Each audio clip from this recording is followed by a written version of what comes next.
Good morning students. आज हम पढ़ रहे हैं एक इम्पोर्टेंट टॉपिक जिसका यूज इस चैप्टर के अंदर बहुत ज़्यादा होता है, तो इसको आपको ध्यान से देखना है। लास्ट टॉपिक हमने किया था force on A current carrying conductor placed in magnetic field. तो उस टाइम के ऊपर जब हम किसी भी एक करंट कैरिंग कंडक्टर को मैग्नेटिक फील्ड के अंदर रख रहे थे तो उसके ऊपर कोई एक फोर्स एक्सपीरियंस हो रहा था। तो फोर्स एक वेक्टर क्वांटिटी है, फोर्स एक वेक्टर है तो उसकी कोई ना कोई एक डायरेक्शन भी होगी। तो उसकी डायरेक्शन निकालने के लिए हम किसका यूज़ करते हैं? हम यूज़ करते हैं फ्लेमिंग्स लेफ्ट हैंड रूल। ठीक है, फ्लेमिंग्स लेफ्ट हैंड रूल क्या कहता है? If we stretch first finger, central finger and thumb of our left hand mutually perpendicular to each other, if the first finger points in the direction of magnetic field, central finger points in the direction of current, then thumb gives the direction of force। यानी कि अगर हम हमारे left hand के first finger, central finger और thumb को mutually perpendicular कर लें, जैसे कि ऐसे देखो, ये इसके साथ परपेंडिकुलर है, यानी कि थंब और फर्स्ट फिंगर एक दूसरे के परपेंडिकुलर हैं। फर्स्ट फिंगर और सेंट्रल फिंगर भी एक दूसरे के परपेंडिकुलर हैं। तो ये तीनों हमारे लेफ्ट हैंड के एक दूसरे के परपेंडिकुलर्स हैं। ये इसके साथ परपेंडिकुलर है, ये इसके साथ, तो ये इसके साथ भी परपेंडिकुलर होगा। ठीक है, तो फ्लेमिंग्स लेफ्ट हैंड रूल क्या कहता है कि अगर हम हमारी फर्स्ट फिंगर को मैग्नेटिक फील्ड की डायरेक्शन में कर लें और सेंट्रल फिंगर को करंट की डायरेक्शन में कर लें, तो जिधर थंब होगा उधर आपके पास फोर्स एक्सपीरियंस हो रहा होगा। ठीक है, तो आज का हमारा जो टॉपिक है वो है इलेक्ट्रिक मोटर। ये भी इसी रूल के ऊपर बेस्ड है, इसलिए इसी टॉपिक को मैंने दोबारा से रिवाइज करवाया है। तो इलेक्ट्रिक मोटर क्या होती है? It converts electric energy into mechanical energy. जैसे कि हमारे पास रफली एक एग्जांपल लेकर चलते हैं, फैन जो है उसके अंदर भी एक हमारे पास इलेक्ट्रिक मोटर है। वो क्या कर रही है? हमें इलेक्ट्रिसिटी को कंज्यूम कर रही है और हमें क्या दे रही है? हवा दे रही है, मतलब मैकेनिकल एनर्जी के अंदर कन्वर्ट करके दे रही है। इसका प्रिंसिपल क्या होता है? Electric motor is based on the fact that a current carrying conductor placed perpendicular to magnetic field experience a force. जब जो पिछला टॉपिक था उसी के साथ लिंक है, इसीलिए मैंने बार बार कह रहा हूँ, इम्पोर्टेंट भी है। जब हम किसी भी एक करंट कैरिंग कंडक्टर को मैग्नेटिक फील्ड में परपेंडिकुलर रखते हैं तो उसके ऊपर एक फोर्स एक्सपीरियंस होता है। ये इस फैक्ट के ऊपर काम करता है, इसका प्रिंसिपल है ये इलेक्ट्रिक मोटर का। इसकी कंस्ट्रक्शन कैसे करेंगे? तो इसके अंदर हमारे पास 5 मेन पार्ट्स होते हैं, हम एक एक को एक्सप्लेन कर रहे हैं। सबसे पहला हमारे पास आता है आर्मेचर कॉइल। आर्मेचर क्या होता है? एक सिंपली रेक्टेंगुलर शेप की हम लेकर चल रहे हैं, सर्कुलर भी हो सकती है सिलेंड्रिकल फॉर्म के अंदर, लेकिन हम यहाँ पर लेकर चल रहे हैं रेक्टेंगुलर शेप की। रेक्टेंगुलर शेप के ऊपर सॉफ्ट आयरन कोर के ऊपर जो हम वायर्स को वाउंड करेंगे, जो तारों को वाउंड किया जाएगा, वो क्या कहलाएगा? आर्मेचर।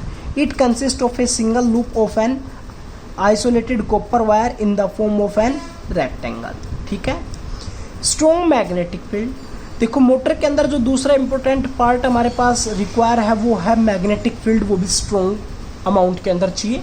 तो हम क्या करेंगे? आर्मेचर कॉइल को हम 2 पोल्स ऑफ स्ट्रॉन्ग मैग्नेट के बीच में रखते हैं।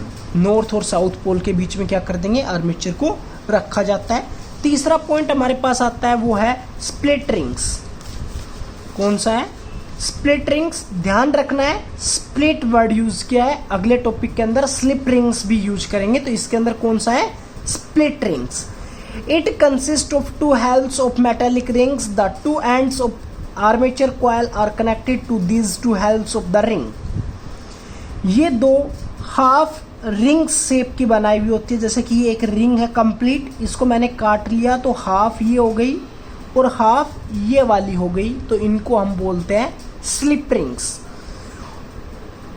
Split rings. स्लिप रिंग जो होगी वो एक कंप्लीट रिंग को नाम दिया जाएगा। स्लिप रिंग किसको बोला जाएगा? अगर इस रिंग को काटते नहीं, ये कंप्लीट होती तो इसको हम क्या बोलते हैं? Slip ring. उसका हम आगे यूज करेंगे। Next, bruises.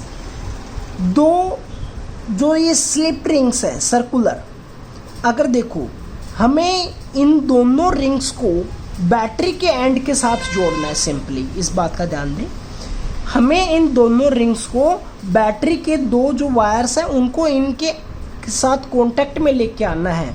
लेकिन जब ये आर्मेचर रोटेट करेगा तो ये रिंग्स भी रोटेट करेंगी, और जब हम किसी एक वायर को हमने एक रिंग के साथ अटैच किया है और अगर हम उसको रोटेट करवा रहे हैं बार बार रोटेट करने के बाद, तो वो वो वायर क्या जाएगी, टूट जाएगी। तो इसलिए हमने ऐसा किया है कि उसको ब्रूसेस का नाम दिया, ब्रूसेस का यूज़ किया है कि वहाँ पर वो उसके साथ कांटेक्ट बनाए रखे रिंग्स के साथ, लेकिन जब ये आर्मेचर रोटेट करेगा तो ये इसके साथ कांटेक्ट बनाए रखेगी, लेकिन ब्रूसेस रोटेट नहीं होंगी। जैसे कि ये हमारे पास रिंग है, इसके साथ ये मैंने ब्रूसेस लगा दी, ये रिंग रोटेट कर रही है लेकिन ब्रूसेस क्या है, फिक्स है। तो क्या ये ब्रूसेस रोटेट कर रही है, नहीं कर रही। और ब्रूसेस को हमने किसके साथ जोड़ा हुआ है, ब्रूसेस को हमने बैटरी के साथ जोड़ा हुआ है, और ये वाली वायर फिर टूटेगी नहीं, और टूटेगी नहीं तो प्रॉपर वर्किंग करेगी। लास्ट के अंदर हमारे पास एक रिक्वायरमेंट और है बैटरी का, जो हमें क्या करेगी, इसके अंदर से करंट फ्लो करवाएगी, यानी कि जो कॉइल लेंगे, वायर लेंगे, उसके अंदर से करंट फ्लो करवाने के लिए हम किसका यूज़ करेंगे, एक है बैटरी का। अब देखो ये काम कैसे करती है। 5 पार्ट मैंने बताए। एक तो ये आर्मेचर, दोबारा से रिपीट कर रहा हूँ, पहला पार्ट क्या था हमारे पास, आर्मेचर, दूसरा स्ट्रॉन्ग मैग्नेटिक फील्ड, तीसरा रिंग्स, फोर्थ ब्रूसेस और फिफ्थ बैटरी। इनके सिवाय और किसी का यूज़ नहीं करना है। यहाँ पर मैंने एक एक्स्ट्रा की भी लगाई हुई है, वो समझने के लिए थोड़ी देर के लिए। हमने क्या किया, देखो अब आपको जो सोचना है वो ये है कि यहाँ से कॉपर वायर्स ऐसे ऐसे वाउंड की हुई है, ठीक है, और उस कॉपर वायर के 2 एंड होंगे, कोई भी एक वायर है तो 2 एंड होंगे। एक एंड को हमने R1 के साथ जोड़ा हुआ है, दूसरे एंड को R2 के साथ जोड़ा हुआ है, ठीक है। जब इस की को क्लोज्ड किया जाएगा तो बैटरी के पॉजिटिव टर्मिनल से करंट फ्लो होना स्टार्ट होगा, यानी कि करंट कहाँ से फ्लो होगा, यहाँ से फ्लो होगा, इधर से जाएगा B1 के पास, B1 R1 के पास भेजेगी, R1 के साथ ये वाली वायर आपस में कनेक्टेड है तो ऐसे जा रहा होगा करंट, ऐसे आ जाएगा R2 के पास, R2 B2 के पास भेज देगा, और B2 की के साथ और की नेगेटिव टर्मिनल। तो एक ये सर्किट कंप्लीट हो गया है, और ये कंप्लीट हो गया तो अब ये वर्किंग भी करेगा, ठीक है। तो अब आपको एक पॉइंट देखना है कि B1 से R1 जा रहा था, R1 से इधर जा रहा था, यानी कि A से B जा रहा था, करंट किधर जा रहा था, A से B, और इसमें C से D। तो अब देखो करंट की डायरेक्शन हमारे पास आ गई A to B, और मैग्नेटिक फील्ड नॉर्थ इधर है, साउथ इधर है, तो मैग्नेटिक फील्ड की डायरेक्शन क्या हो गई, ये हो गई। तो अब हमें ये देखना है कि इसके ऊपर फोर्स किधर लग रहा होगा। तो आप कैसे क्या करेंगे, अभी मैंने फ्लेमिंग्स लेफ्ट हैंड रूल के बारे में बताया था, जिधर आपके पास मैग्नेटिक फील्ड है उधर फर्स्ट फिंगर कर लीजिए, जिधर करंट फ्लो हो रहा है उधर सेंट्रल, लेकिन करंट AB के अंदर देखते हैं तो ऊपर की तरफ हो रहा है, तो हमें इस फिंगर को किधर करना है, ऊपर की तरफ। अब देखो ये ऊपर की तरफ हो गई, इधर हो गई, मैग्नेटिक फील्ड इधर हो गई, थंब किधर है मेरा, डाउनवर्ड है, नीचे की तरफ है या नहीं है। तो ये वाले फेस के ऊपर AB के ऊपर जो एक फोर्स लग रहा होगा वो किधर लग रहा होगा, इनवर्ड्स, यानी कि अंदर की तरफ। तो AB वाला फेस, जैसे कि ये बुक का एक पेज है, तो इसके ऊपर एक फोर्स जो लग रहा है, तो वो फोर्स किधर लग रहा है, अंदर की तरफ लग रहा है। यानी कि ये अगर ये एक आर्मेचर होता तो इधर ये वाला फेस AB है, ये वाला फेस CD है, इसके ऊपर फोर्स जो लग रहा है वो किधर लग रहा है, नीचे। तो ये क्या करेगा, नीचे की तरफ जाएगा, ये वाला फेस नीचे जाएगा।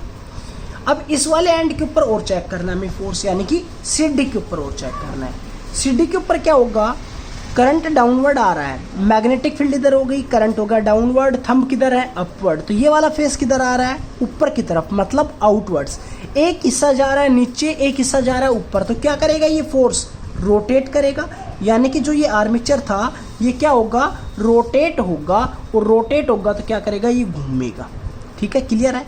लेकिन ये क्या करेगा, मान लीजिए ये आपके पास आर्मेचर था, ये ऐसे घूम के आने के बाद और ये यहाँ पर आकर रुक गया, मतलब जो AB हिस्सा था जो इधर था, देखो इधर वाला हिस्सा AB मैंने मानना है, इधर वाला CD मानना है, जिधर से बंद है ये नोटबुक वो AB है, जिधर से खुली है वो CD है। अब देखो इधर तो खुला हुआ पार्ट आ रहा है, मतलब CD हिस्सा इधर आ गया और AB हिस्सा इधर आ गया। तो अब ये वाला डायग्राम देखिए, इसी तरह सेम ये भी काम करेगा। लेकिन अब देखो इसके साथ मैंने क्या कहा था, रिंग्स जो है वो फिक्स्ड है। CD की तरफ हमेशा R2 रिंग्स को फिक्स्ड रखना है और AB की तरफ R1 को फिक्स्ड रखना है। लेकिन ब्रूसेस फिक्स है बैटरी के साथ, वो रोटेट नहीं कर रही है। तो B1 तो अपनी जगह पर फिक्स है, B2 अपनी जगह पर R1 R2 आर्मेचर के साथ रोटेट करके गई है। ठीक है, तो अब करंट किधर से जा रहा होगा, पॉजिटिव टर्मिनल से B1 के पास, B1 से R2 के पास, R2 से CD, D से C, D से C से फिर इधर जाएगा, फिर B से A आएगा, फिर R1, फिर B2, फिर क्लोज्ड हो जाएगा। तो अब देखो इसके अंदर भी करंट अपवर्ड, मैग्नेटिक फील्ड भी उसी डायरेक्शन में, तो वैसे ही इधर भी फोर्स किधर लगेगा, अंदर की तरफ लगेगा, इस वाले हिस्से के ऊपर फोर्स किधर लगेगा, बाहर की तरफ लगेगा। तो वही सेम पैटर्न से अब क्या होगा, ये वाला जो आर्मेचर था अब फिर दोबारा से ऐसे रोटेट होगा, फिर ऐसे आ जाएगा, फिर ये वाला वर्किंग करेगा, फिर दोबारा से रोटेट होगा, फिर ऐसे आ जाएगा, फिर ये वाला पार्ट वर्किंग करेगा, फिर ऐसे रोटेट होगा। तो इस तरह से हमारे पास जो ये आर्मेचर लिया था ये क्या कर रहा है, टाइम टू टाइम रोटेट करता जा रहा है, रोटेट करता जा रहा है। तो इसके लिए हमारे पास जो वर्किंग अभी जो मैंने बताई, वो इसकी जो वर्किंग है वो यहाँ पर लिखी हुई है। मैंने जो अभी मैंने बताया है वही चीज़, वही पॉइंट्स यहाँ पर लिखे हुए हैं। एक बार इसको पढ़ना है और नहीं समझ में आए तो आप रिव्यू दे सकते हैं, पूछ सकते हैं। मैं अपने कॉन्टैक्ट नंबर लिख रहा हूँ यहाँ पर, नहीं समझ में आए तो आप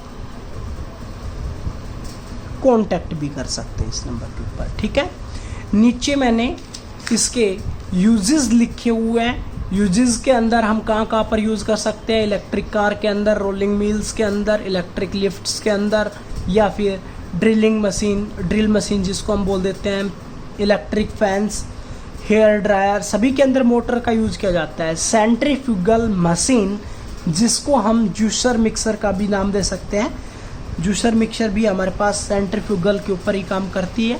तो इनके अंदर इलेक्ट्रिक मोटर या फिर और भी पॉइंट्स हो सकते हैं। ये मैंने कुछ पॉइंट्स एग्जाम्पल के लिए लिखे हुए हैं। ठीक है, थैंक यू।